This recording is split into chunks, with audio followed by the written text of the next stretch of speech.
আজকে চ্যানেল 24 এর একটি রিপোর্ট।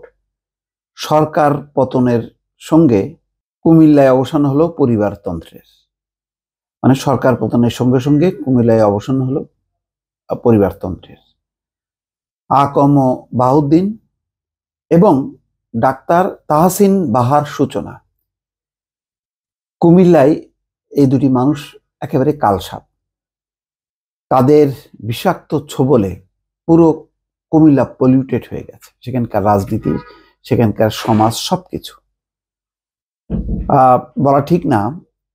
এই যে বাহাউদ্দিন কি পরিমাণ হিংস্র ছিলেন, কি পরিমাণ ওই অঞ্চলে মাফিয়াদের গডফাদার ছিলেন, সেটা মোটামুটি পরিষ্কার। শেষ সময়েও 4 তারিখের কথা আমার মনে আছে, তার গ্রুপ মহাসড়ক অবরোধ করেছিল। সেটা মানে সেখান থেকে গুলি ছুটছিল মহাসড়ক অবস্থান নিয়ে। ছাত্ররা তখন ক্যান্টনমেন্টে ছুটে গেল, সড়কের পাশে সেই ক্যান্টনমেন্টের পোস্ট। সেখানে যে সেনা কর্মকর্তাদেরকে বলল যে আঙ্কেল আমাদেরকে গুলি করছে। তারা সাড়া দিয়ে 4টা গাড়ি নিয়ে গুলি করতে করতে চলে যে তাদের এই অবরোধ করে যে তারা গুলি করছিল সেটি মানে সেই ভেঙে ফেলে সেই অবরোধ, এবং তারপরে তারা পালিয়ে যায়। সাথে সাথে পতন ঘটে এই আওয়ামী তন্ত্রের এই কুমিল্লার সাম্রাজ্য।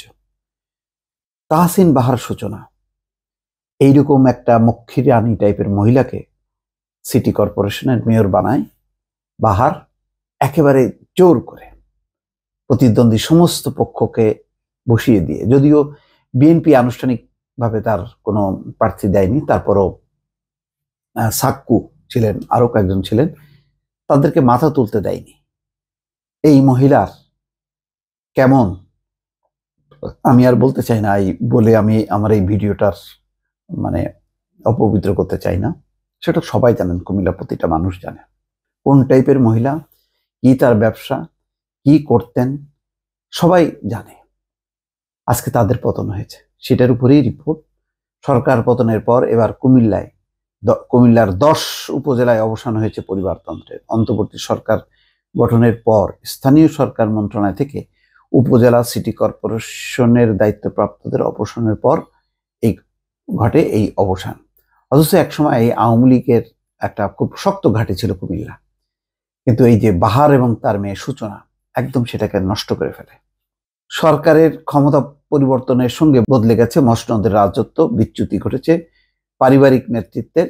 কুমিল্লা 6 আসনের টানা 4 বারের এমপি ছিলেন আ.ক.ম বাহাউদ্দিন। এবছর গেল 9ই মার্চ কুমিল্লা সিটি কর্পোরেশনের উপনির্বাচনে মেয়র নির্বাচিত হন তারই জ্যেষ্ঠ কন্যা ডাক্তার তাহসিন বাহার সূচনা। কেউ তারে মানে ডাক্তারিগিরি করতে দেখছে আমি তো শুনি না এরকম কোনো কথা। বরং অন্য যেসব কারবার সেগুলি শুনলে গা শিউরে উঠবে যে এই ধরনের মহিলা কিভাবে সিটি কর্পোরেশনের মেয়র হয়। কুমিল্লার 2 আসনের এমপি ছিলেন আব্দুল মজিদ। এবারের জাতীয় সংসদ নির্বাচনে স্বতন্ত্র প্রার্থী হয়ে জয়লাভ করেন। এই আসনে হোমনা উপজেলা পরিষদের চেয়ারম্যান নির্বাচিত হন তার স্ত্রী রেহানা মজিদ। কুমিল্লা 3 আসনের সংসদ সদস্য ছিলেন জাহাঙ্গীর আলম সরকার। এবারে জাতীয় সংসদ নির্বাচনে স্বতন্ত্র প্রার্থী হয়ে জয়লাভ করেন তিনি। মুরাদনগর উপজেলা পরিষদের চেয়ারম্যান হন তার ছেলে আহসানুল আলম কিশোর। মোট কথা টোটাল এই বাহার এবং সূচনাদের করায়ত্ত যে 10টি উপজেলার কথা হচ্ছে, সব উপজেলায় তাদের অনুসারীদের পতন ঘটেছে এবং তাদের এখন কোনো হদিশ পাওয়া যাচ্ছে না।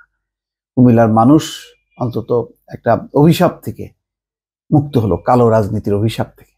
যাই না আবার ভালো রাজনীতি নিয়ে আওয়ামী লীগ ফিরবে কি ফিরবে না। আপাতত অন্তত এই মানে গডফাদার, সন্ত্রাসের গডফাদার বাহাউদ্দিন এবং যত দুষ্কর্মের মানে রানী সম্রাজ্ঞী তাহসিন বাহার সূচনার যে পতন ঘটলো, এতে কুমিল্লার জনগণ এখন অত্যন্ত উল্লসিত। দর্শক ভালো থাকবেন, আল্লাহ হাফেজ।